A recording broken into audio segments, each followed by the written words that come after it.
All right, let's go ahead and call this meeting to order this morning. If you'd stand with me for the flag salute, and we'll have prayer following that. I pledge allegiance to the flag of the United States of America and to the republic for which it stands, one nation, under God, indivisible, with liberty and justice for all. Please remain standing for prayer. Pastor Craig Wakey from New Covenant Presbyterian Church will lead us this morning. Thank you, Randy. In light of the recent elections and our upcoming celebration of Thanksgiving, I'd like to share with you an adaptation of Thomas Jefferson's prayer for the nation. Let us pray. Almighty God, who has given us this good land for our heritage, we humbly beseech thee that we may always prove ourselves a people mindful of your favor and glad to do your will. Bless our land with honorable ministry, sound learning, and pure manners. Save us from violence, discord, and confusion, from pride and arrogance, and from every evil way. Defend our liberties and fashion into one united people, the multitude brought together out of many peoples. Endow with your spirit of wisdom those whom in your name we entrust the authority of government, that there may be justice and peace at home, and that through obedience to your law we may show forth your praise among the nations of the earth. In time of prosperity, fill our hearts with thankfulness, and in the days of trouble, suffer not our trust in you to never fail. And to that I add, guide this board in the matters before them this morning, and all of the decisions they make and the actions they take, may they be pleasing in your sight. And this we pray in the name of your Son, Jesus Christ, our Lord. Amen. Amen. Thank you, Pastor. You sound about as bad as I do this morning. I feel great. Take care. Don't want to listen to me. Appreciate you doing that. I'll try to make it through with my voice today because I've had stuff and junk that gets in your chest. So, well, welcome. I appreciate you being here today. We'll take public comment here in a minute, but we have a little matter of business that we're going to take care of this morning. Some of you may have noticed the green lights on the building or seen that on media and stuff like that, honoring veterans this week, and so we certainly want to take time to do that this morning. I said I would stand to read this proclamation this morning. Supporting Operation Greenlight for Veterans, whereas the residents of Reno County have great respect, admiration, and the utmost gratitude for all the men and women who have safely served our country and this community in the armed forces, and whereas the contributions and sacrifices of those who served in the armed forces have been vital in maintaining freedoms in our way of life enjoyed by citizens, and whereas Reno County seeks to honor individuals who have made countless sacrifice for freedom, placing themselves in harm's way for the good of all, and whereas veterans continue to serve our community in the American Legion, Veterans of Foreign Wars, religious groups, civil service, and by functioning as county veteran service officers in 29 states to help fellow and former service members access more than $52 billion in federal health, disability, and compensation benefits each year.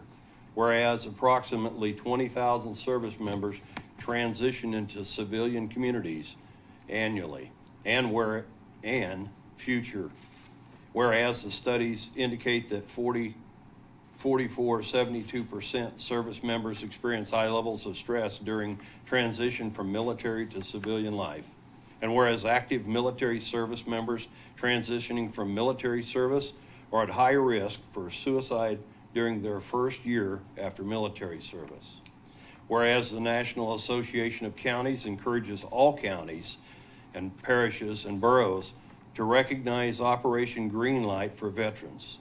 And whereas Reno County appreciates the sacrifices of the United States military personnel and believes specific recognition should be granted, therefore be it. Resolved this designation as green light for veterans, the Reno County hereby declares October 30th through Veterans Day, November 11th, 2024, a time to salute and honor the services and sacrifices of our men and women in uniform, transitioning from active service. Therefore, be it further resolved that the observance of Operation Greenlight, Reno County encourages its citizens in a patriotic tradition to recognize the importance of honoring all those who made immeasurable sacrifices to preserve freedom by displaying green lights in the windows of their places of business or residence from November 4th through the 11th of 2024. Signed to Reno County Commission and the clerk, Donna Patton, and so be it. God bless you, veterans. We appreciate you. We appreciate everything that you've done. And we take for granted some days really far too much what you've done for us. I just publicly want to say that, and I would advise people to stand behind them and take care of them. They're a precious gift for the United States. So with that being read, then we'll pass this off, I guess, to Miss Cindy. Thank you. Don't have anybody here to receive it, I guess, but I'll have it here for you, Cindy, if you would.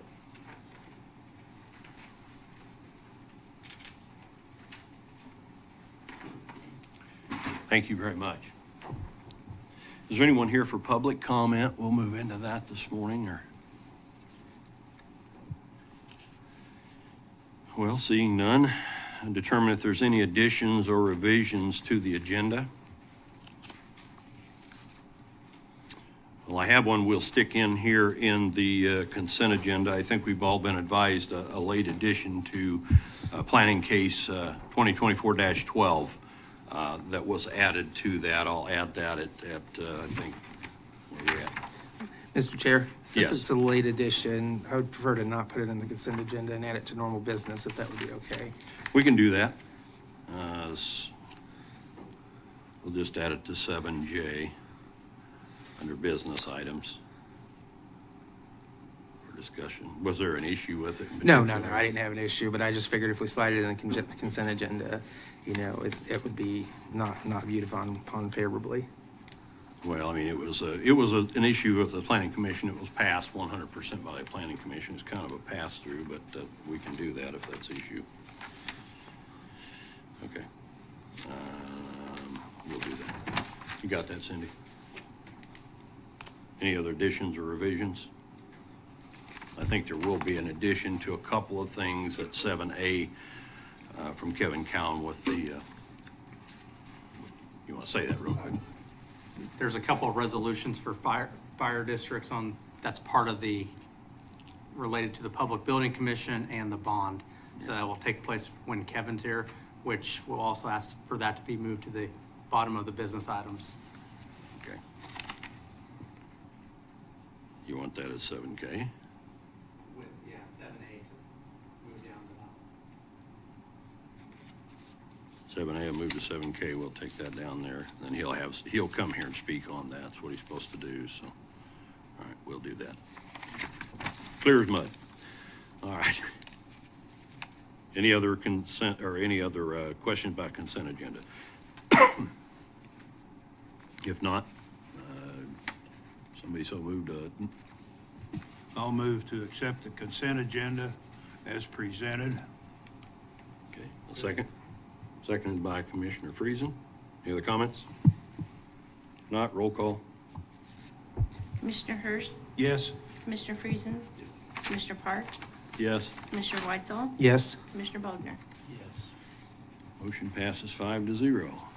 Well, moving down to business items, let's take 7B here, Ben. So we have a designated voting delegate and alternate for the Kansas Association of Counties KAC Annual Conference.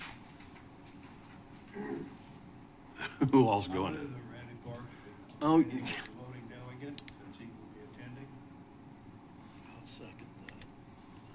that's kind of an Army volunteer deal right there, real quick. Can we just put, would you like to be the alternate? I could be it, Yeah. and if nobody else is attending. Would you just amend your motion?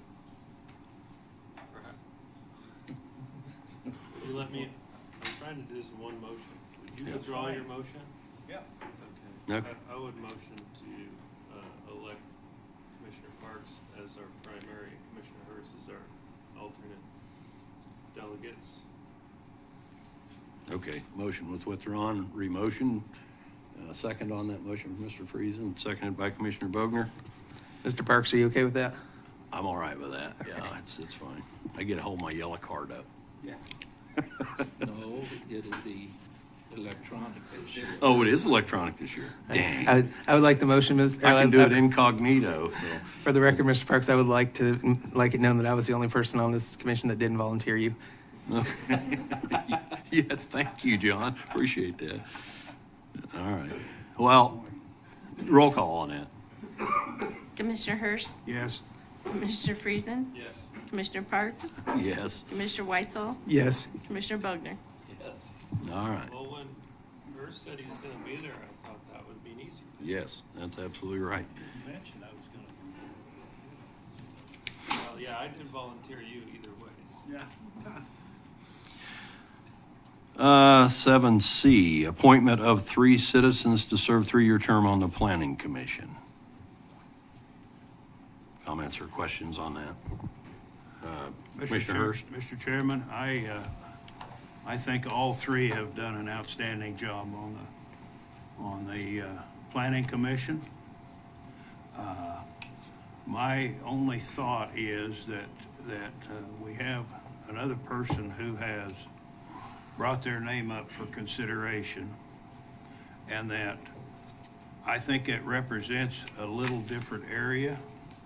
And just my thought is that on a county planning commission is that if we can serve lots of different areas with volunteers, we don't often have a volunteer that's capable of, or has those qualifications. They're all capable, but that has the qualifications here. And since all 3 of the present planning commissions live really close to each other in one area. And as I said, I think all three, Macklin, Schaefer, and Strand, have all done an excellent job. It's not anything on any one of those, but I would suggest that looking at it from a geographical standpoint, that I would like to throw Mr. Slickaw's name in here in place of Mr. Macklin.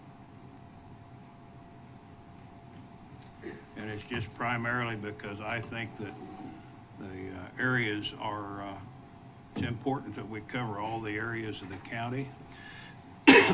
And I just think this would be an addition to the southeast area.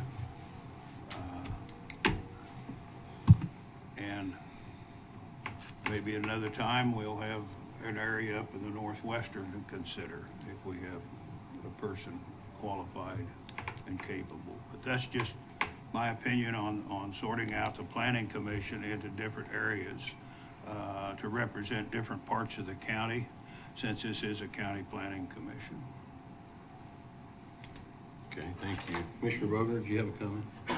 Yeah, I was looking at the makeup of the board and voids, as Commissioner Hurst has said, and that occurred to me too. We've got a small geographical area that has a very large number of participants on the board, and with recent appointments, that area has a large number of people there, and will continue to have a large number of people there, even if we tend to try to level out participation in various parts of the county. Where Mr. Schlickow is located, he's far enough north, he's about in the center of the east edge. And if you follow the thing around, each section has some good representation. They're all good people. It's just, this would be our opportunity to fill a void, and it is a county planning commission, and there is a mandate on our bylaws to keep at least a number of people on in the unincorporated areas, and that would be my thing. Most of their decisions are done in the unincorporated areas, and I think our board should represent those unincorporated areas.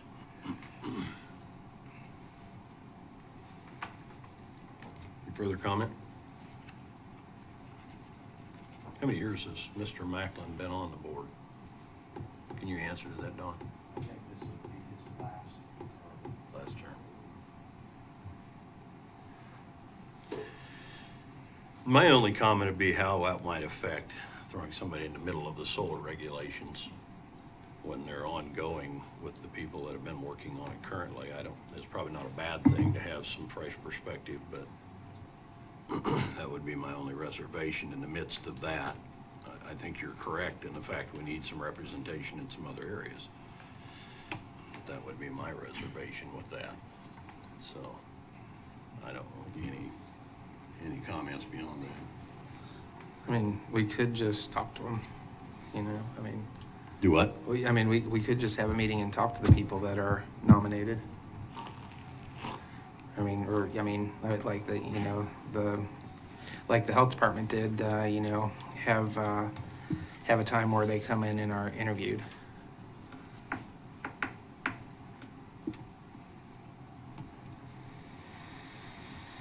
Do we have, we're talking about 3 of 7, is that right? 7 board members? Or Yes. 9? 7. 7. Can I ask Yeah, Public I'd Works like- Director to just Yeah, Don, would you maybe mind, address whether But the because I diversity- kinda had questions I'd like to get to. I don't know, off the top of my head, the other 4 board members, their geographic location, and if we have sufficient geographic diversity. I think with some of them, it doesn't make any difference where they live. I think they were trying to make the decisions best for the county. It's your decision. I really struggle with unseating somebody that's been a very good planning and zoning member. That's tough. I can remember a time when we were struggling getting applications. And now to start unseating somebody or any of them that are doing a good job is a struggle. When it comes, I'll open a can of worms. It is the way it is. I don't understand why there's anybody on the Planning and Zoning Commission that only makes decisions in the zoned area of the county that live outside the zoned area of the county. So there's another subject that maybe should be thought of. But to unseat somebody that's been doing a good job, that's a little rough. I don't think that this particular person you're talking about, I don't think it makes any difference where he lives. He's going to represent this southeastern part of the county just as much as anywhere else. I would agree with those comments. And you'd answered my question that I wanted to ask you how you felt about having representatives in unzoned area where we really have no effect anyway. And that's one of those things. I know it's hard to get people, and they're good people that do good work. I guess to throw something back at you guys, the unzoned area of the county, I don't know when that changes or per day. So now the unzoned county, part of the county is now zoned for a particular item. So now that kind of throws that out too. Yeah. But before that happened, that would have been a good question. Why is there people making decisions on zoned area of the county that are unzoned? Because it has no effect on them. Right. Now it kind of does. Go ahead, Don. And there are only 2 from the unzoned area out of the 7. He didn't hear. And my thought was not against the job that they've done. I just look at it at a geographic point representing different areas. I think that when there becomes a time, you can do it now, but when it comes to time when there's a true opening and not just somebody re-upping, that is something that needs to be looked at. I agree. It'd be nice to have somebody everywhere. When there's a true opening, I think that really needs to be looked at. Well, Yeah, Don, you. my thought, Don, is even in that unzoned area, when certain changes come, don't you still have a say, because you're changing it's agriculture, and if you're changing it to something else, do you not have a say in the unzoned area? The Planning and Zoning Commission have no authority over the unzoned area of the county unless you zone it for something. Okay. And when it comes to James Slickoff, I don't think you could find anybody much better, but still I stand by what I said.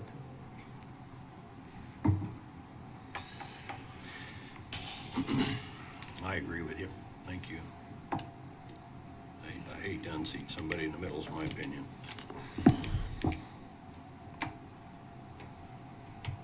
Where does that leave us? Is somebody wanting to motion something, or do we? Do we? Yes, Daniel, I'm sorry, I didn't see it. Motion to approve as recommended by staff.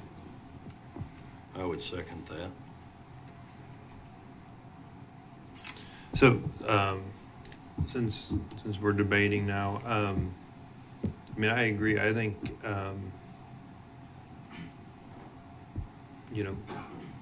Schlickow is well qualified. He was a former county commissioner. He knows everything really well, so it has nothing to do with his qualifications. I am a little. I think we kind of know where we stand today on some issues that are in flight related to solar regulation and so forth. And I don't want the perception, because I think you know, I don't want to like point out anyone in particular here, but that we're, you know, stacking the commission. You know, certain people on this list that are new have opinions on matters that are kind of ongoing at the commission, and so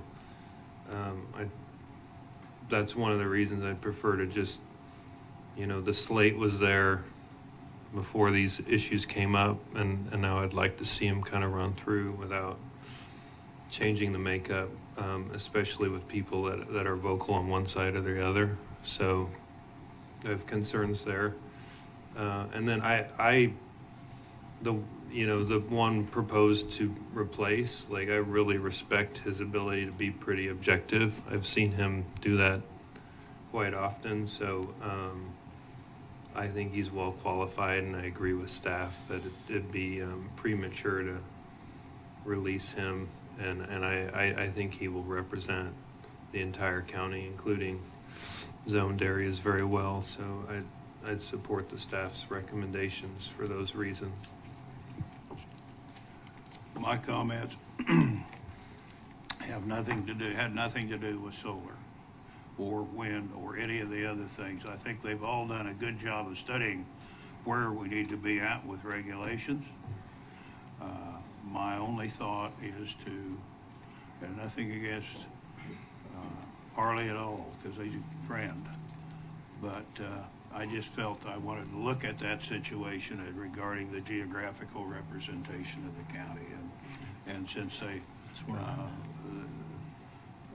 the three plus Mr. Slickaw all live in the zoned areas, I thought that would be something for the commission to look at.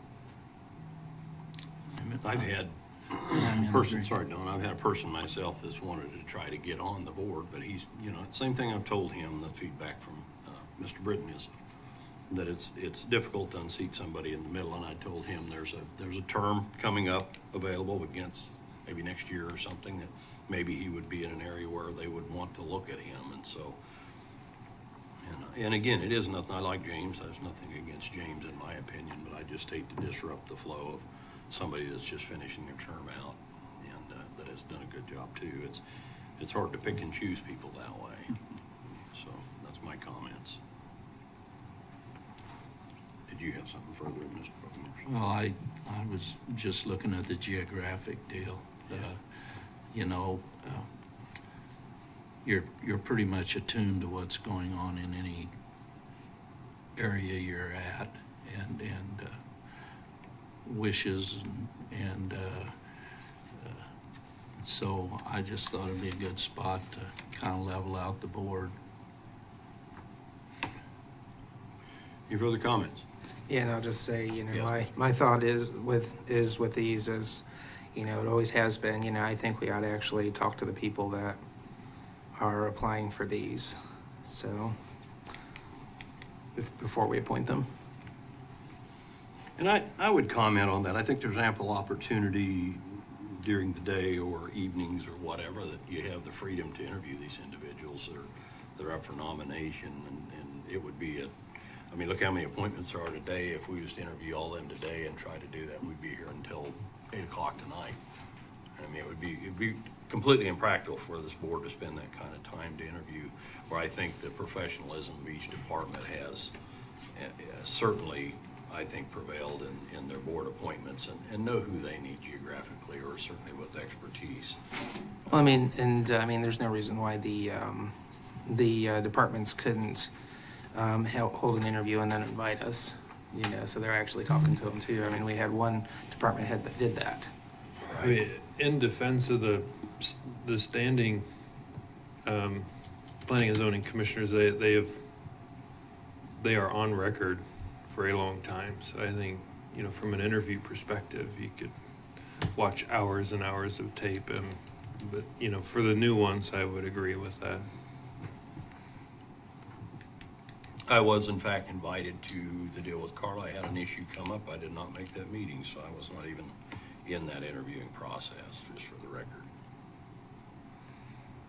So, anyway, any further comments? If If not, I guess we'll take a roll call on the motion that was offered, if you got all that. Commissioner Hurst, No. Commissioner Friesen, Yes.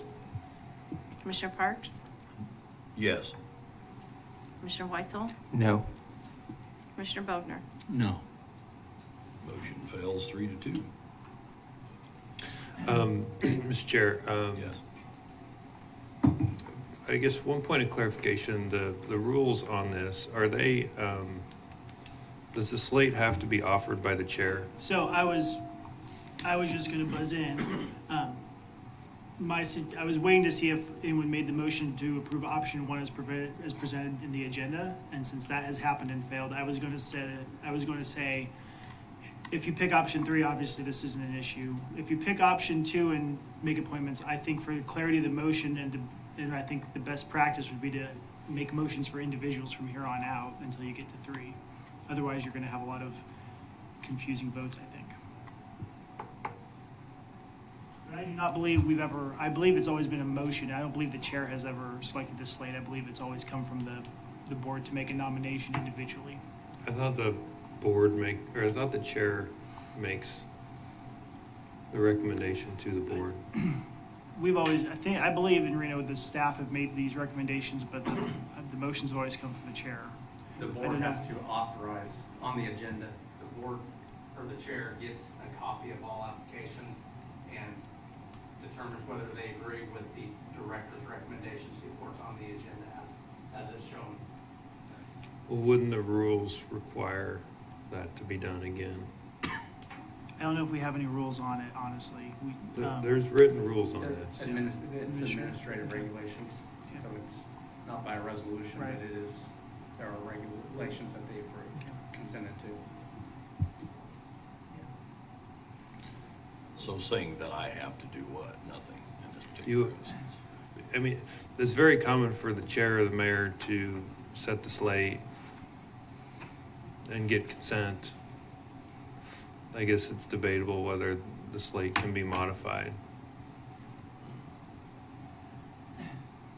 I think it's gonna be clear. I mean, I wanna look at the rules that Randy sends me. I think you'll have a clearer election if you do them on an individual basis. But if we're required to do something else, I mean, otherwise you could come up with all the combinations mathematically of 6 different people. It could take us a while. Okay, I'd make a motion to approve the appointment of Mr. Schaefer and Mr. Strand as recommended. Second. Motion seconded. Comments? Seeing none, I guess we'll have a roll call. Commissioner Hurst, Yes. Commissioner Friesen, Yes. Commissioner Parks, Yes? Commissioner Weitzel, No. Commissioner Bogner. Yes. I think, Mr. Chair, I think we're deadlocked on the next item.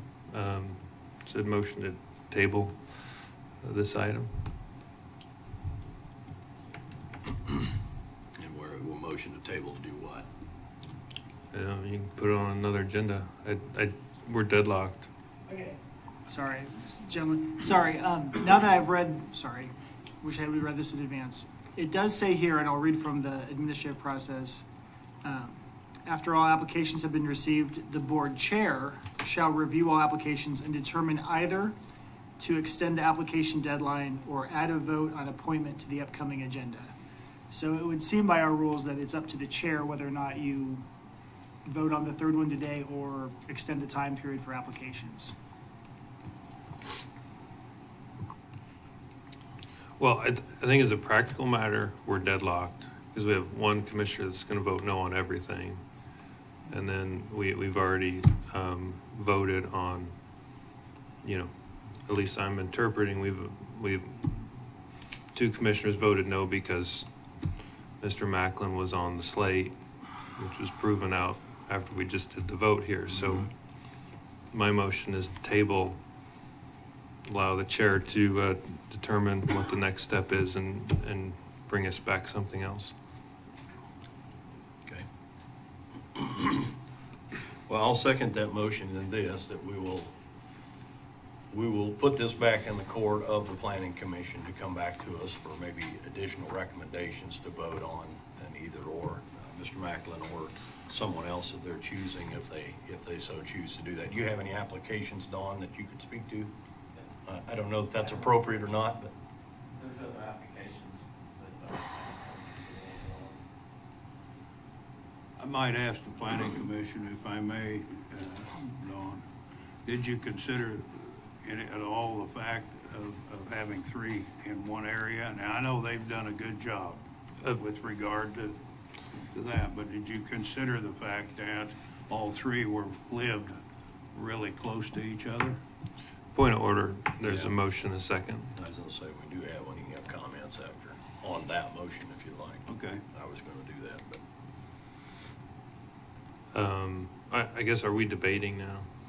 You can, yes. No, If you got some comment, it's been. Yeah, I was going to say, motioned. since it's been brought up, I was going to say silent, but since it's been brought up, a motion to table does not have discussion. Like, It's an up or down yes vote. So I'd call the motion. You call the motion. What was your original motion?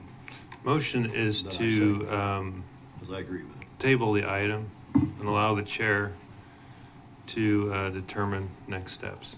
Okay. We'll just do that. I will be with Mr. Britton before the next meeting. So you could do like a voice vote real quick. Yep. We haven't voted yet. All in favor, say aye. Aye. Aye. Aye. All opposed, same sign. Okay. It's tabled. We'll bring something back to you.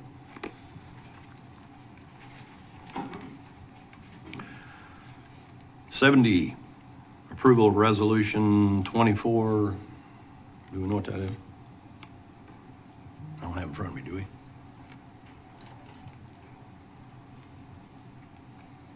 You got a number? 24 what? 31, a resolution updating Reno County Health Department's advisory board guidelines.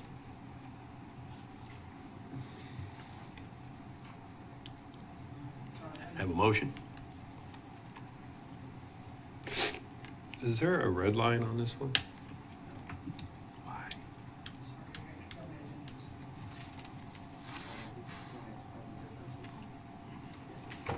Well, the main difference is what we did, just when I was trying to click onto this link, I got kicked out of the agenda, so I'm having to re-up it.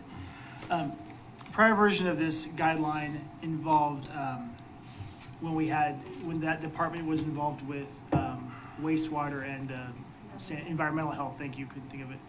So we had an environmental health representative on the board, so we've removed that item. We made a few other bureaucratic changes. That was the main impetus. Carla, was there anything else important?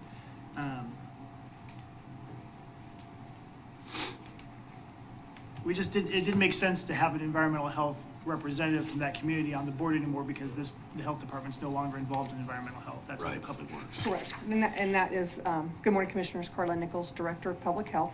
So that is in point 6 is where that was confirmed on that.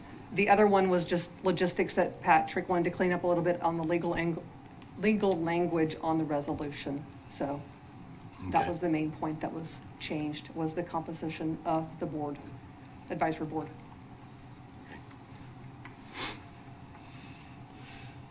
Well, I'd motion to approve resolution 2431, updating Reno County Health Department's RCHD's advisory guidelines. Second. Seconded by Commissioner Bogner. Sorry, you got in there before you did, Good Ron. enough. Okay, any further comments? This is gonna sound like I'm lecturing, but like, it helps so much. Like, if you just run the compare in Word and show us the red line, like, I would be much more comfortable with a red line.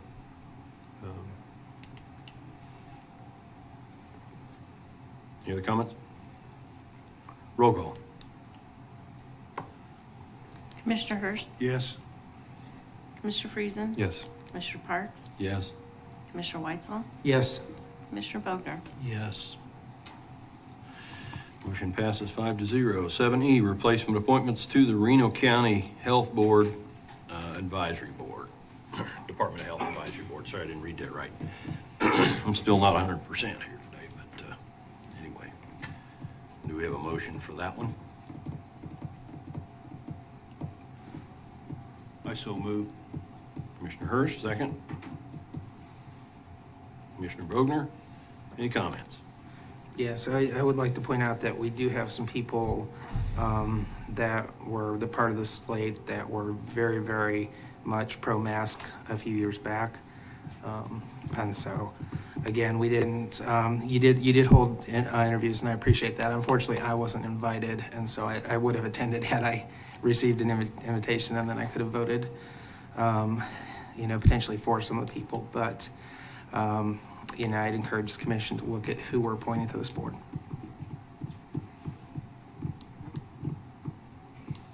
Any further comments? Roll call. Sorry. You got something? Go ahead, Commissioner Friesen, sorry. I was Didn't trying to see remember you. whether, no, you didn't. I didn't raise my hand, so. I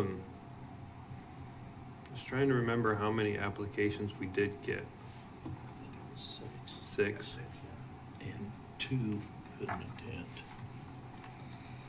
Is one of the seats, I know, Commissioner-elect Vincent was on this board. Yes, sir. Is he getting replaced, or is that later? Because he was the one that was, His term ends the end of the year, so Okay. he's the one with an ending term, and that's also the one that represented the, wastewater, Wastewater. environmental health. okay. Yes. Okay. Well, I know it's still sensitive to everybody on the mask point. And I would be more sensitive about it if we hadn't, or the state has really changed the statutes to where Right. the commission can overrule anything that comes through the health department. So I'm not as, I mean, if, I would expect them to lean on one side of that issue, no matter what, how we stack the board there. But we have the ultimate decision, so I guess I'm not as worried as Commissioner Weitzel on it. But I think it's a valid point to raise. I think it's very fair. Well, and people on this commission before have said that they have a hard time going against the recommendations of staff on things like that as part of public records. So, appointing the right people to these boards, can have an impact in the future. If I remember, Hey, hold on a second. Commissioner Bogner, you had your light on. I'm sorry, Don. Sorry. I didn't use No, the mic. we've Better get it over here. it strikes me as we had open, advertised the position is the way it's done now. And 6 people applied. We have 4 openings regardless. And if I read everything correctly, 2 weren't able to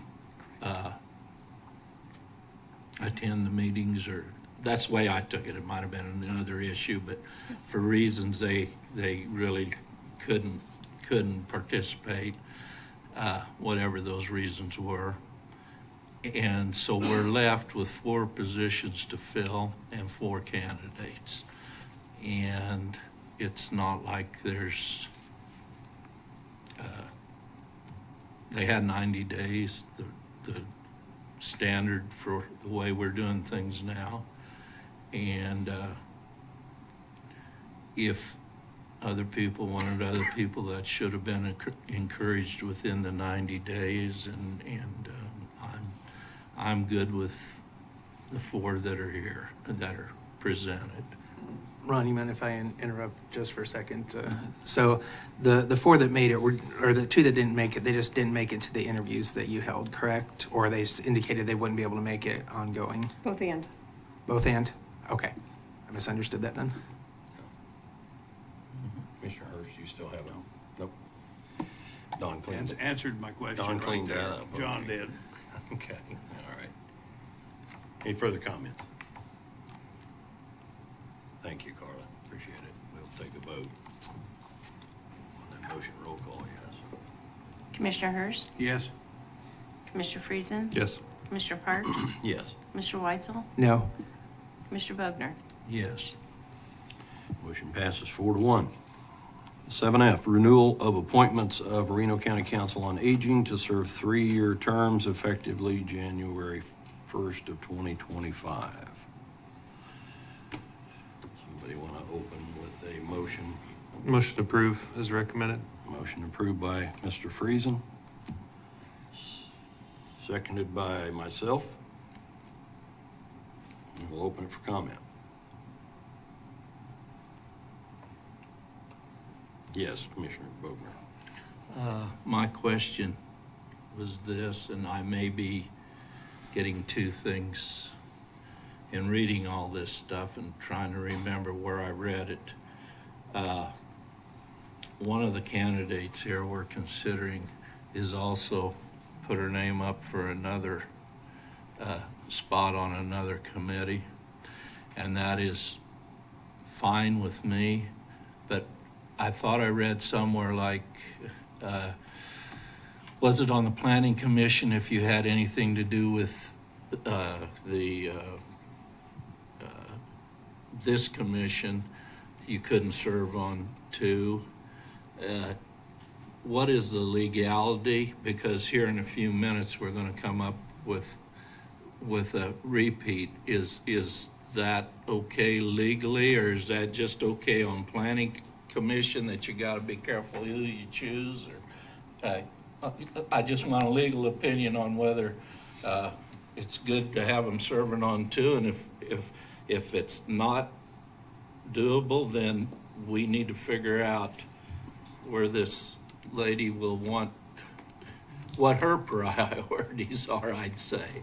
So, two different advisory boards, is that, because they're advisory boards, they're volunteer positions, they don't have any direct authority, so there's no conflict, there's no, what I would call legal conflict of interest in doing both of them. I think the policy issue is just whether or not you're getting a diverse group of opinions. You wouldn't want that to happen a lot, obviously. But it might be something that makes sense to happen occasionally, because it's hard to find volunteers to do these. And there are some subject areas where you want maybe the similar represented group in two different of these boards, you know. Like health, I don't know, healthcare might be the health department and also might have something to say about aging. I'm just speculating. But in terms of legally, I mean, because there's no true authority, I mean, it's just a volunteer opinion. They're just being helpful to the county by doing this, and there's no conflict there. Well, I just wanted a legal thought on it. Thank you. Commissioner Weitzel. So the department head is here, and so I'd like to ask her, did you hold interviews for the people that were wanting to be on these boards? Hi, good morning. Candace Bonison, Department of Aging and Public Transportation. We did not. We have put out for appointments to be somebody to volunteer. We did not receive any new as of current. So those that were coming up, we asked if they would be interested as a renewal for volunteering. One thing with the Aging Council is their meeting is in the middle of the day, so it challenges trying to find individuals also to serve on that. So, but as we have not had to interview because they have served prior to. Okay, all right, thank you. We do have a motion and a second. This is all comment on that, so, yeah. Okay. Any other further questions? Anybody have a question for her? No, thank you. My Appreciate it. question's been answered. Okay. Well, we have a motion and a second. I think everything's been, just call for a roll call now. Commissioner Hurst, Yes. Commissioner Friesen, Yes. Commissioner Parks, Yes, Weitzel, Yes. Commissioner Bogner. Yes. it's gonna rain. Motion passes 5-0. 7G, renewal of appointments of Reno County Public Transportation Commission for 3-year terms effective January 1st, 2025. I would move to approve the renewal of the appointments as provided by staff. Moved by Commissioner Hurst. Do I have a second? Second. Seconded by Commissioner, I'm sorry, I seen Bogner's hand, but seconded by Commissioner Bogner. Any comment? Yeah, I'd like to ask the same question for this slate. Sure. No, there was no follow-up to that because, again, they have served previously. We're hoping to keep those positions filled to kind of have that quorum of recommendation and approvals for any of the items that come about, and the diversity specifically with the public transportation component. Okay, and just for the public, I know it's on the agenda, but was there anybody outside the current people serving that applied? No, there has not. It's Okay. still posted. Okay, perfect. Thank you. Okay. Thank you again. Further comment? Not, roll call. Commissioner Hurst, Yes. Commissioner Friesen, Yes. Commissioner Parks, Yes. Commissioner Weitzel, Yes. Commissioner Bogner. Yes. We're gonna have a flood. On to 7H, resolution, and thank you for being here, by the way. Resolution adopting Reno County Policy of Water Conservation Use Administration. Thank you, Commissioners. This one's requires a little bit of background to fully explain, but essentially, this was drafted by a group called the Kansas Natural Resource Coalition, which I've worked with primarily in Barton County. It's a response to the concern a lot of county and local government has had about federal agencies getting involved in conservation of land and water resources. And very specifically, to be honest, it's a reaction to the situation at the Quivira Wildlife Refuge in Stafford County, which does have at least one or two sections into Reno County. But what it does is, by resolution, puts in place a procedure for Reno County to require a federal agency to go through what they call coordination with us if in the future there is ever a federal agency action which we did not agree with. And that is really, the federal agencies are required under federal statutes to coordinate with local agencies, but only if there is a written resolution in place that requires them to do so. So by adopting this today, there would be no immediate result from it. However, if ever in the future any of the federal agencies that might be involved in water policy in Reno County took an action that the commissioners in the future did not agree with, we could request and require them to come to a meeting like this one and explain their actions and answer questions and be held accountable for it. So I believe, in my opinion, it's a good thing to put in place just in case that ever happened. And I'll answer any questions you might have about it. Well, in reading through this, several court cases are cited where it's essentially a home rule deal.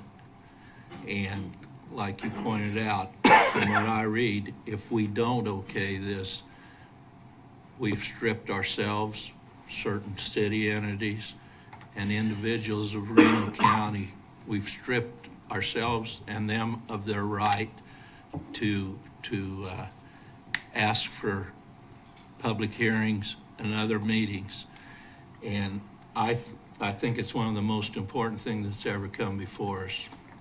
And if we fail to pass this, we have hurt ourselves, our cities, and our individual voters of certain rights that they have under the law by not passing this.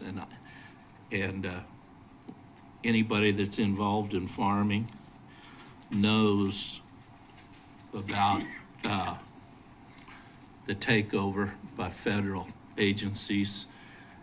I mean, according to these court documents and cases that are cited here, the federal government has authority over navigable rivers, essentially, and a few other little items. They don't have authority over a mud puddle out in my field. And but they are trying to exercise that and authority along those lines. We'd be derelict in our duty if we didn't claim this right for our people and ourselves as a board. for listening to my comment. Thanks, Don. Thank you, Don. Appreciate that. Do we have a motion? Motion to approve. I'll second. Okay. Any further comments? Not, roll call. Commissioner Hurst, Yes. Commissioner Friesen, Yes. Commissioner Parks, Yes. Commissioner Weitzel, Yes.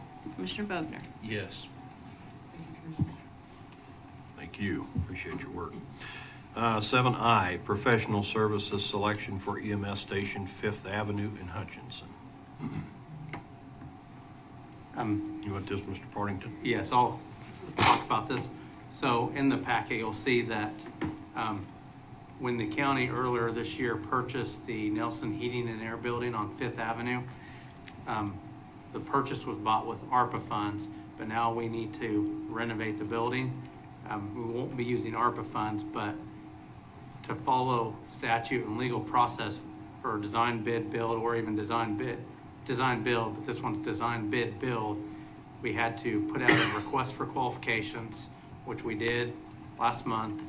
And then last week, the building committee, which consisted of Commissioner Parks, Commissioner Hurst, Harlan, Depew, myself, and then we had Dave Johnson from the EMS director, and Mike Danler, the maintenance supervisor. Part of that, we interviewed 3 companies: Hutton Builds, Schaefer Architecture, and Tesseri, I think that's, which is formerly GLMV. Reno County has worked with all 3 companies in the past few years on different projects. After the interviews, the committee discussed and recommends to the commission that the commission approves the selection of Hutton Builds. That would be professional services. So this is mainly the architectural design, talking to some engineers, then cost estimates, and then we would come back to the commission before it then goes out to bid to all contractors, local and regional. Do we have any idea on the cost of that? I didn't see that anywhere in the. I don't have that in front of me. That wasn't part of the RFQ since we're doing qualifications instead of a proposal. It'll probably be a percentage of the total construction cost estimate, but I know Hutton Builds had done a little bit of research and was thinking the whole project would cost between $500,000 and $600,000. But the services will be just a part of that, maybe $50,000, $60,000. That's just a guess. I don't have it in front of me. I might comment that, if you don't mind, that he felt like that could be reduced some as well. There were some things in it that were quite costly we discussed in that meeting to point out that may or may not have to be an addition to that building. And certainly maybe some more cost-effective ways to do so. They were cognizant of that, said they would absolutely work towards getting us to the price point we wanted. So, I don't know, Ron, if you have any further comments on that. Yeah, I want to make sure, and make sure I heard it right too, is their services cost is based upon the ending dollar amount rather than an estimated, previous estimated. So it's on the final construction cost. Right. And I think Dave had an integral part in this, as it's his crew that has to live there and work out of there. And I felt pretty sound. They had 3 really good architectural firms. Yes. It was just a matter of to me, Hutton Build has done some smaller projects this is a smaller project, even though it seems big, but it's a smaller project compared to the multi-million-dollar projects that have been done. Yeah. In comparison to the cost of some of that we've currently constructed, it seems like a little bit more, but there is a little more complexity to this building. It's going to accommodate 2 units and multiple more people. It actually has a possibility of 5 bedrooms in it, and they're partitioned off for personnel reasons, and so it is going to be a little more expensive, that's for sure. But I do like the fact that he felt like it would probably come in lower. And Commissioners, Down the road. the motion here would basically be for staff to go ahead and draft up, get a agreement that, so any Right. more cost estimates, Commissioner Weitzel would come with that contract where we'd have a better idea of that cost. But this is really just to move forward with starting the contractual process. After the queue, so this is selecting the person, then we have, then we negotiate that with you guys, and then they bring back. So there's lots of steps. Yeah, I guess my confusion was when I was on the school board and we did these, they came back with estimates of what their service would cost. And so that was a little different here and I didn't see that, and so that's why I was asking. There's some different flavors of how to do this design build thing, and so we're being a little bit maybe overcautious, but it's just breaking it into steps. Patrick, off topic, would you send me? Appreciate it. Any further comments? Did we have a motion, or did we? No, we haven't had a We didn't have one yet. Do we have a motion to accept them to come back to us with? I would move to the resolution 2024-32 to approve. It isn't? I thought I heard that earlier, I'm sorry. Just Okay. a button so All they right, can come I'll back to change us. that to be Select Hutton bills as their, for professional services for the Fifth Avenue EMS station. Second? Yes. Seconded by Commissioner Bogner. Further comment? If not, roll call. Commissioner Hurst, Yes? Commissioner Friesen, Yes. Commissioner Parks, Yes? Commissioner Weitzel, Yes. Commissioner Bogner. Yes. Thank you, Dave, for being here. We didn't have to put you on a hot seat today. No problem. Sure, there's something we can ask him. I would think, yeah. I got a thumbs up or a smile. Well, I don't so- think our next agenda item is here, so we're going to recess into, or are they? Oh, did you already take care of the additional items you had? Oh, I did I? Okay, clear me up here. Which item is it? Which additional item is it? This Run it. is for the planning commission that was added this morning for vacating 35 foot of the road right of way. Oh, yeah. Seven what? J, yes. Yeah, that was an agenda item. You ready for a motion?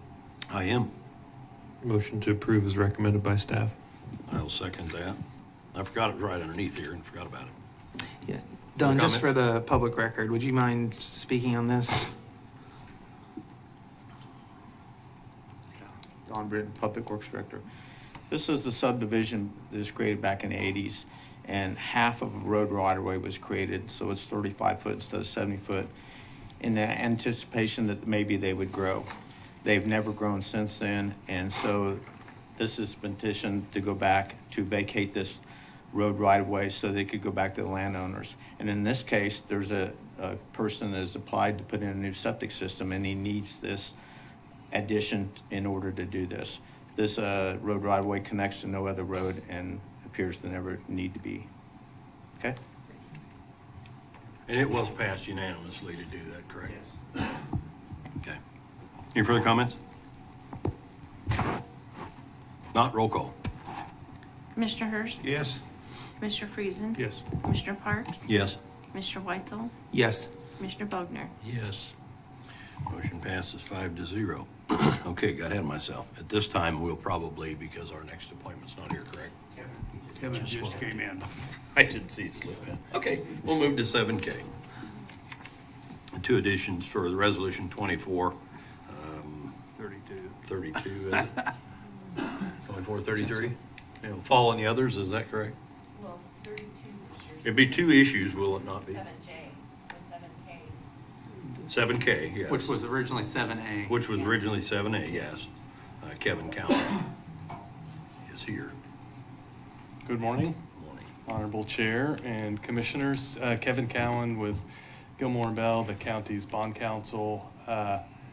Here, I guess, for the third time on this particular project, and we've talked about the authorization and the sale of the bonds by the Public Building Commission for the projects related to shooting range and the 2 fire stations. So all you have before you this morning as the Board of County Commissioners is a resolution, and it approves all the actions and documents for the county on this project. And just quickly, the background, if you think big picture about it, is Public Building Commission has to get an interest in the property where facilities are going to be built with their bond proceeds. So one of the things this resolution approves is a lease, a base lease of the property where the shooting range will be located to the Public Building Commission. A little later, we'll have resolutions as governing body of the fire districts where you'll do the same thing, but you're getting property to the Public Building Commission so they can issue the bonds, finance the facilities, build them, and then they lease all of those facilities back to the county. So it's both approval of property being leased to the Public Building Commission so they can issue bonds, build facilities, and then lease it back. And that lease back is the financing lease. By statute, the Public Building Commission has to lease to somebody that has a lease obligation then that will meet the bond debt service obligations. And then the last thing that will be done in terms of approval today is the county then has leased back to it the shooting range facility and the 2 fire stations, and it needs to lease to the fire districts the 2 fire stations. So there's sublease approval there as well. And I talked to the county administrator about it a little bit. It gets a little circular because you're the governing body for obviously the county, but also the fire districts, and the subleases subleases are definitely formalities when you control both the county and then whoever you're leasing to, and obviously you're going to make sure funds are budgeted and paid always to make those payments. So I'll stop there. I guess, well, maybe I won't stop there. I don't know if you've looked at the numbers. Greg Varnberg with Raymond James sent a report. I think he was pleased with the marketing, the total interest cost, the TIC percentages we call it, which is kind of the all-in. It's interest and consider some other things, was a 3.56, which is better, I think, than he would have guessed or predicted maybe early on. And then even a week ago, if you follow things after the election, the bond market rates went up. Things have settled a little bit back to where they were a couple of weeks ago. So I know he was pleased with the result that you got. And again, if you're thinking in terms of what's the average borrowing cost on this financing, it's 3.56%. So again, now I'll stop, stand for questions that you may have. Do you have any questions for Kevin? Yeah, Commissioner Bowman? I guess it makes no difference where the bonds are sold, as long as they get sold. Is there any interest or locally or Yeah, because I know certain bank statutes have them doing local stuff. I don't know the answer to the question, and if Greg was here with Raymond James, they underwrote and sold the bonds, he probably couldn't answer that specifically, but I know from experience when you have these investment banking firms that underwrite the bonds, among the first calls they make are local, and so I would be surprised, shocked might be too strong, but surprised if they haven't sold some bonds. And you're right, the banks have to have certain securities for public funds. These bonds can qualify for that if Raymond James and the banks choose to do that. And so again, I know that's in some respects it's probably low-hanging fruit if you're selling bonds to people that understand what the projects are, where they're going to be located, all those details, as opposed to trying to sell to somebody in Chicago or something. So again, I would be shocked if they haven't made some sales and didn't make some calls to the local folks. And nobody could probably share that information unless it was the local banks or something that wanted to volunteer that they bought some of these bonds, but I'm virtually certain of that. Thank you. Anyone else? Yeah, so, of course, my objection to this is, we are putting debt onto a future commission. And so I think it would be better to save up for it and pay cash. You know, that's how I try and live my life. And so I think it'd be kind of hypocritical for me to vote to borrow money and then stick a future commission with the bill.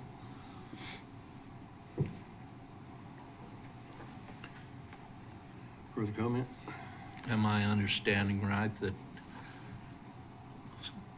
some ARPA funds are already involved and this will come out of capital outlay that's already been, over the years, that's already been either put aside or figured for in our budgets?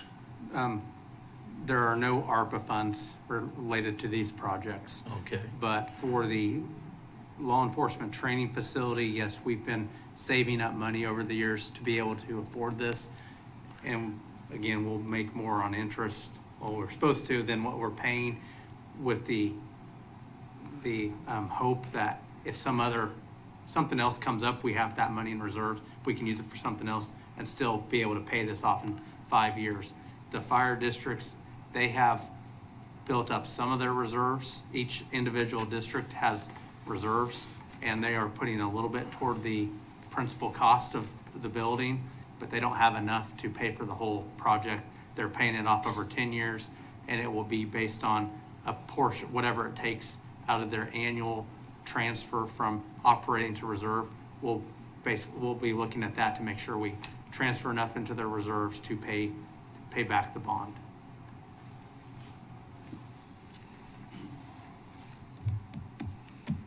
Anyone else? No, thank you. Appreciate it, Kevin. All right. Is this a two-motion deal? Motion on the first, or can we combine the? I believe there's 3 resolutions, so I would say approve 3 different resolutions. Just Okay. because it's, you know, such a procedurally important thing, I would appreciate fine. it if we just went and did 3 times, 3 That's different fine. things. Do I have a motion to approve the first one? Move to approve 2024-32. Second? We 33. didn't use 32 on that last one. Okay. Wasn't a resolution, sorry. A second? I'll second. Any further comment? Not, roll call. Commissioner Hurst, Yes. Commissioner Friesen, Yes. Commissioner Parks, Yes. Commissioner Weitzel, No. Commissioner Bogner. Yes. Motion passes 4-0.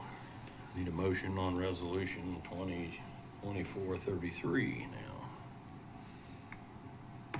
The second part of this, do we have one? And that'll be for the fire districts. That's fire district, correct? Yeah, I don't know which one's first, is Fire District 3 or 7? There's one for each.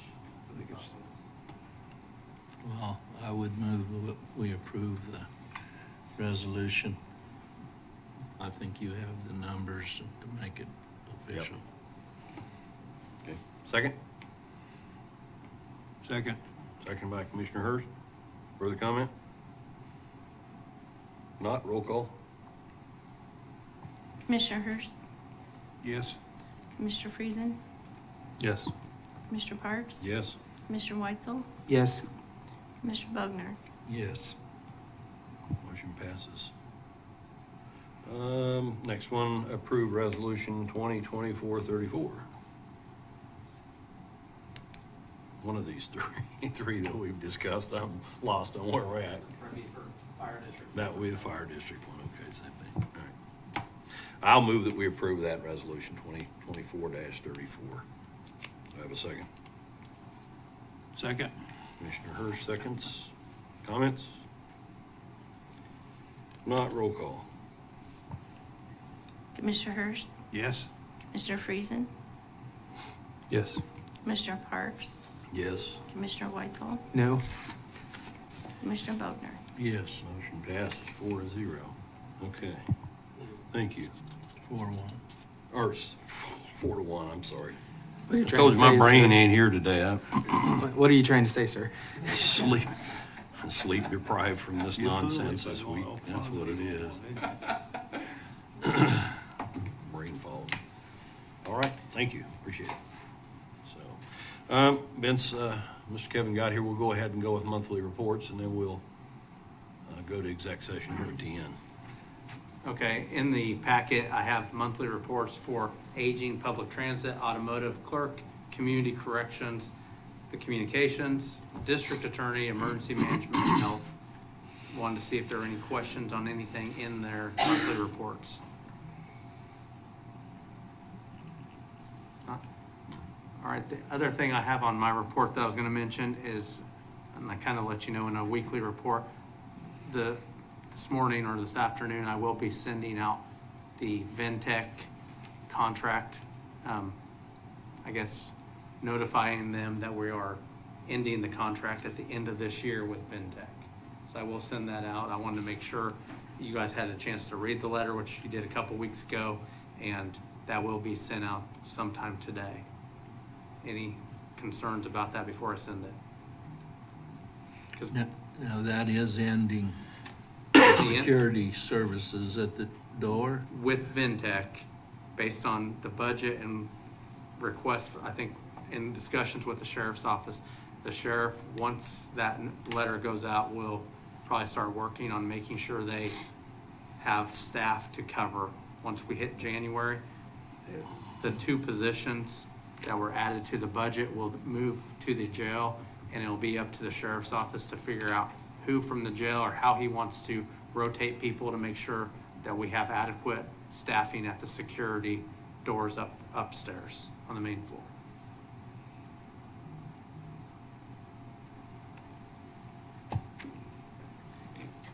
That's all I had. All you got? Okay. Hey, Commissioners. Yes. Hey, tomorrow is the Reno County tax sale, which we've been advertising a lot of on the internet. I just want to take a moment to just talk about it real quickly because I think it's important. We treat everybody involved in the tax sale, whether they owe the county $100 or $10,000 or $100,000, the same. We go out of our way to send letters before we start the process. And then this is in addition to the years of notices they've received already. This is in addition to the publication notices they've been receiving for years. So then we send them a letter saying this is going to happen. Then we send them civil process to try and serve them if we can find them to let them know this is going to happen. And then we make everybody follow the same rules. There are 50,000 residents of Reno County that pay their taxes. There are a few people that, for whatever reason, aren't able to, or we can't find them. And we don't do special deals for anyone, and we don't treat anyone worse or better. So I just want to kind of point that out before in advance. But all in all, we only have 40 parcels left to sell. Most people have been alerted and done their thing and paid it up, and we're happy to finish it off tomorrow.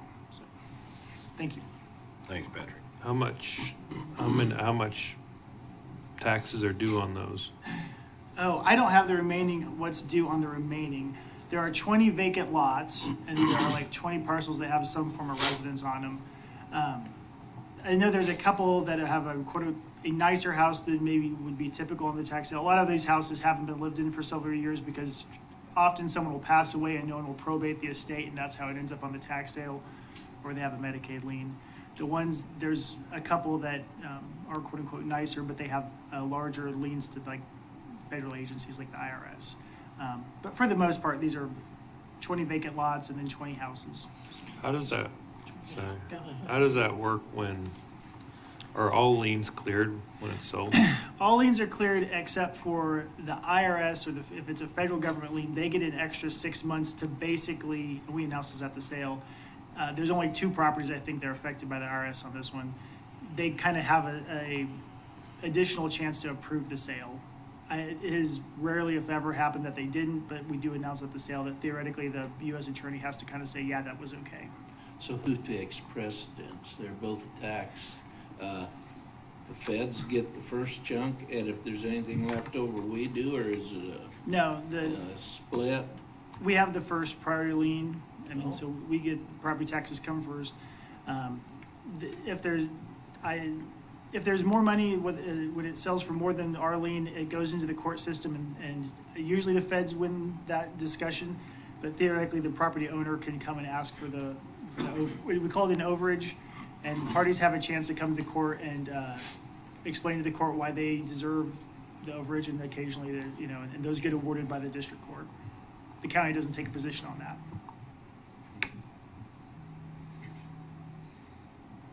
I find that interesting that we don't come in second best there. Yeah. Thank you, Patrick. Appreciate that. Commissioner Friesen, you got any comments for Commissioner? None. Thank you. Commissioner Brogan? Ron and I attended, Mr. Sywert put together a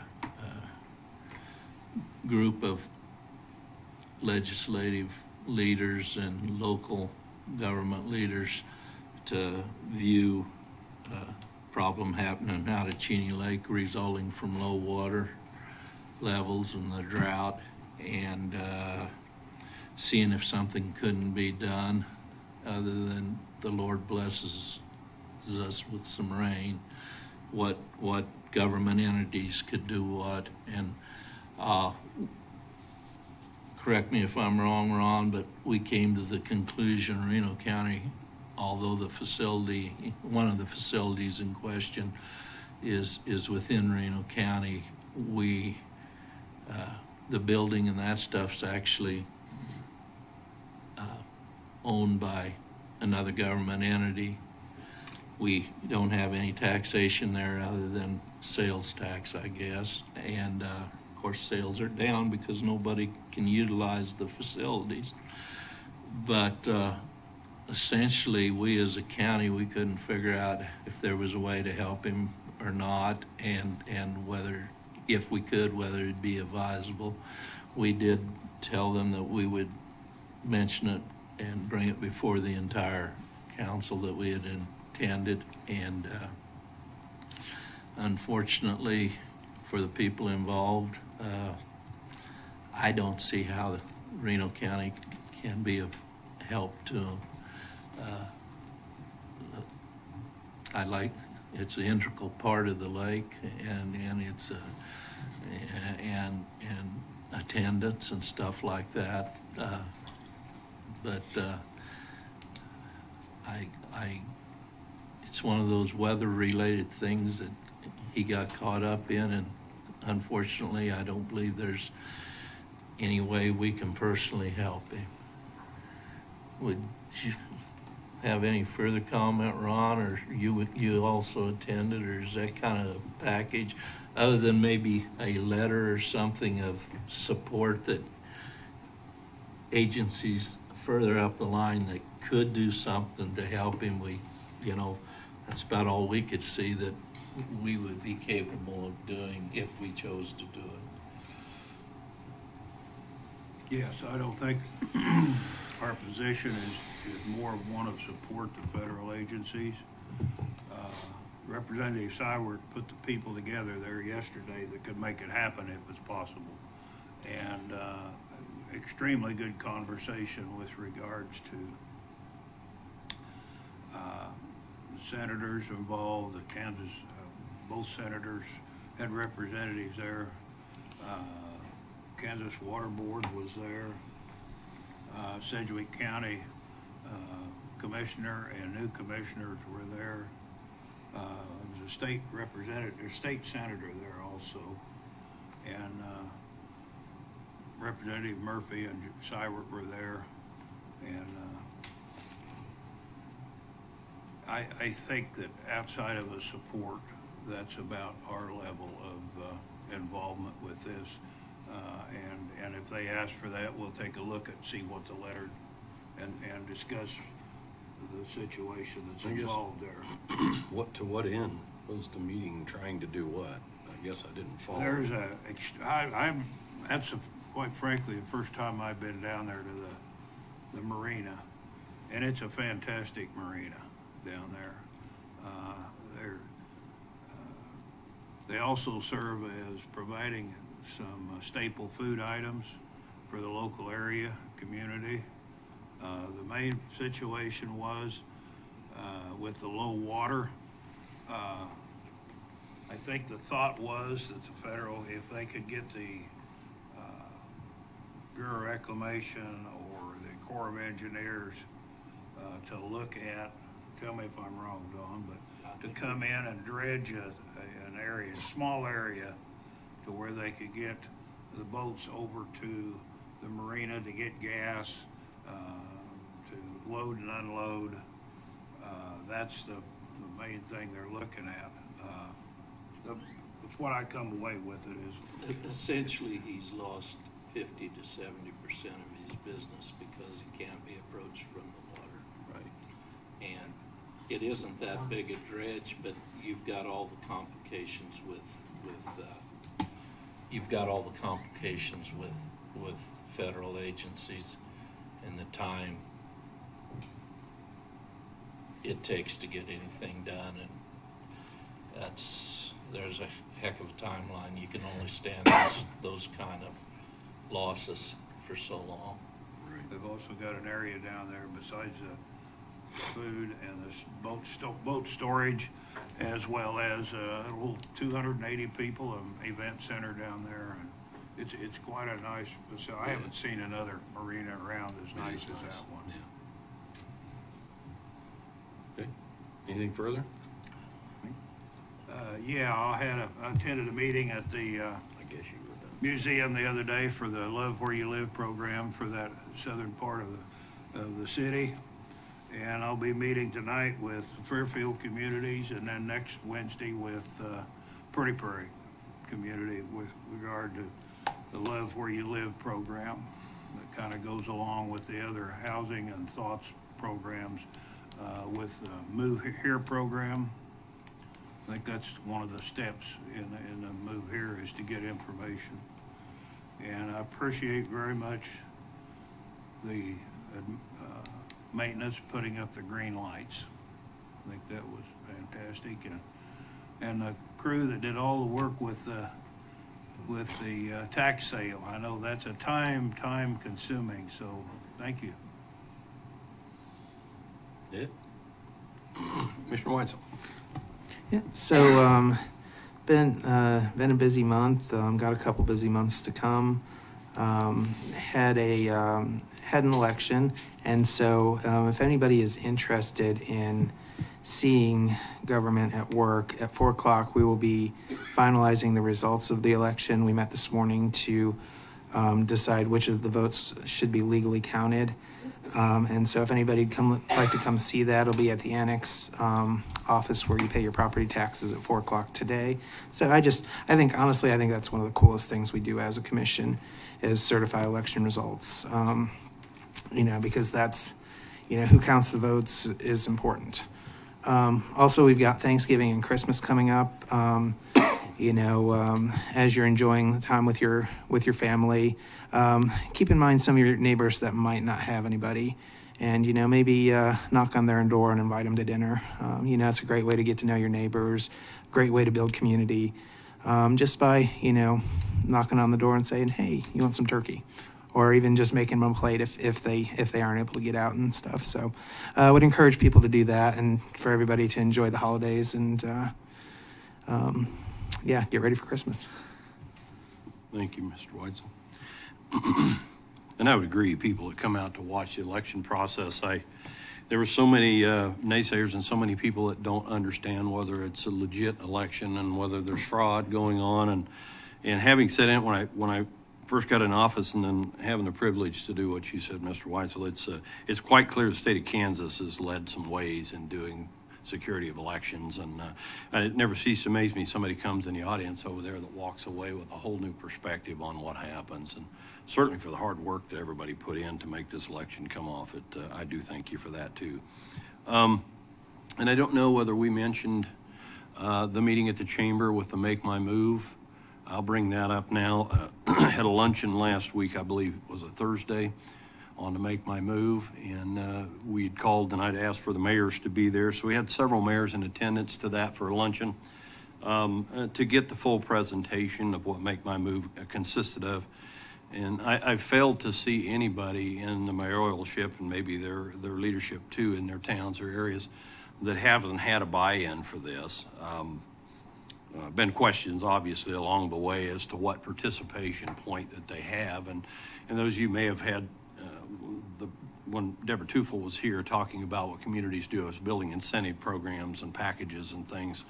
And there was some pretty unique things that were thrown out at that meeting that day, but certainly, you know, and it was said in this meeting here, but certainly I think people's eyes are open to what could be the possibilities to do this. I know it's quite costly. It'll come back to the agenda eventually, but I wanted to do some homework personally, and I was privileged to be on the agenda at the Highlands on Monday. I will be on the meeting as well at Nickerson on Monday night. And I presented that. I went a little further than that and updated them on some things. I appreciate your liberty to let me do that, Mayor, on some things that we're working on here that I think are quite exciting for the county, and don't often have an opportunity to visit with them. But I don't know if you have any meetings in your areas coming up, but I found it was great feedback on that. I think there was a buy-in. In fact, somebody in that meeting spoke up and said this sparks an idea that we need to be doing some stuff anyway. In the community towards new move-ins or people that we may entertain in that way. So I found it quite good in that regard as well. So I did attend, was it last Monday night, the county fire chiefs meeting out at the command center and fire training. It was for all, whether city or otherwise, were there. There was quite a few in attendance. Adam moved to the first of the agenda presentation about the redistricting of the fire. Just coming back to report to you some of the things that was said there, and I said I would do that, come back, that a lot of the fire chiefs spoke up and had quite a bit to say about that. But walking away from it that night, Adam basically did this. He didn't make a motion for option 1 or 2. He said, I'm going to leave it to the chiefs to make a motion as to what they want to do on this issue. They know their people. He said, I don't care if it lives or dies. I have nothing to gain. I'm just quoting Adam. But he said, I will leave it to you. If you choose whatever option you do, we'll move forward that way with the county commission. And there was quite a few conversations back and forth by the chiefs, and they brought a motion up to accept option 1, which is to redistrict, and it was followed by a 100% unanimous vote from the chiefs, or the fire chiefs, to do that. So I just wanted to report to this board that that's what they did.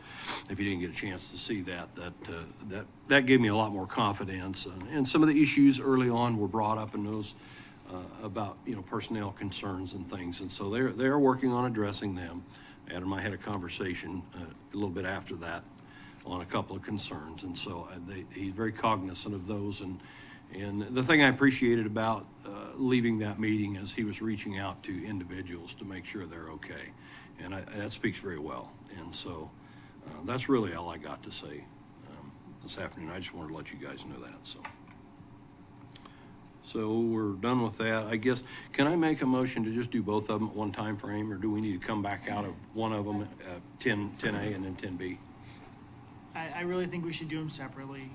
Okay. Sorry, but I just don't, the last thing I want is Are we going to your entourage upstairs? we would like, yeah, if you'd like to, we could go upstairs to recess into the counselor's office. And then come back here and make a second motion? Yeah, or at least have 3 of you come back and do it so we have a We'll quorum. do that. Okay, so I'll make a motion here on 10A. Motion 10A, I move the board to enter executive session until, how much time we think we need for this one? 15 till, let's say till 10:45. Give us time. Just a question, why are we moving if there's nothing else on the agenda? Because if we have to come back here anyways, is there? Yeah, that's kind of what I was curious. It's easier, and then we don't kick people out. He's wanting to get his steps in for the. Is it? Well, I'll ask the audience. You mind us staying here? And, Well, there's nothing left on the agenda. yeah, we were just adjourn after this. So. I would prefer to stay put because we got to make a remotion. There's sofas out there. Yeah, you're welcome to come back in after. So sorry, we're going to do that to you. Okay, I'll start over motion 10A. I moved the board to enter an executive session until 10:45 46, we took a minute, with the county administrator and county counselor for the subject matter to be a potential acquisition of real estate by the county, and the justification for executive session is to keep confidential the county's bargaining position for potential real estate accusation. Do I have a second? Second. Seconded by Commissioner Friesen. All in favor signify by aye. Aye. Aye. All right. We are now in executive session.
Well, we're back into agenda Commissioner Hurst. or meeting open again. No sign on there. Whatever you guys. It's inside the Kansas Legal Services.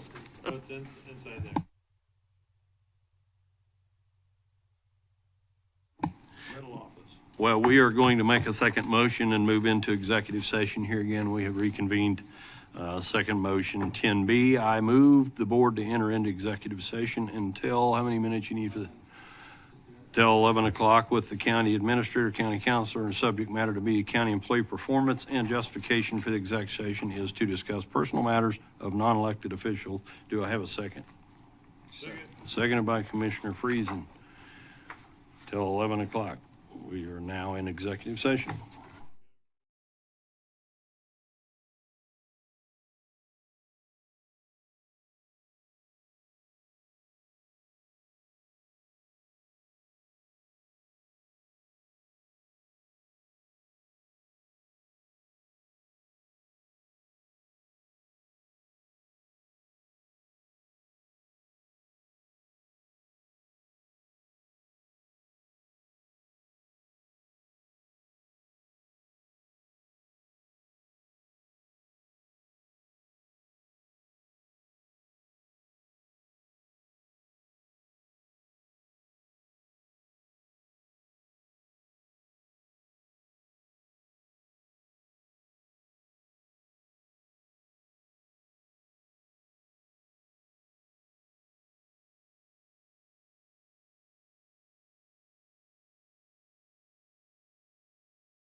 Well, we are reconvened for the purpose of taking this meeting back up after an executive session, and so I will have a motion to adjourn here.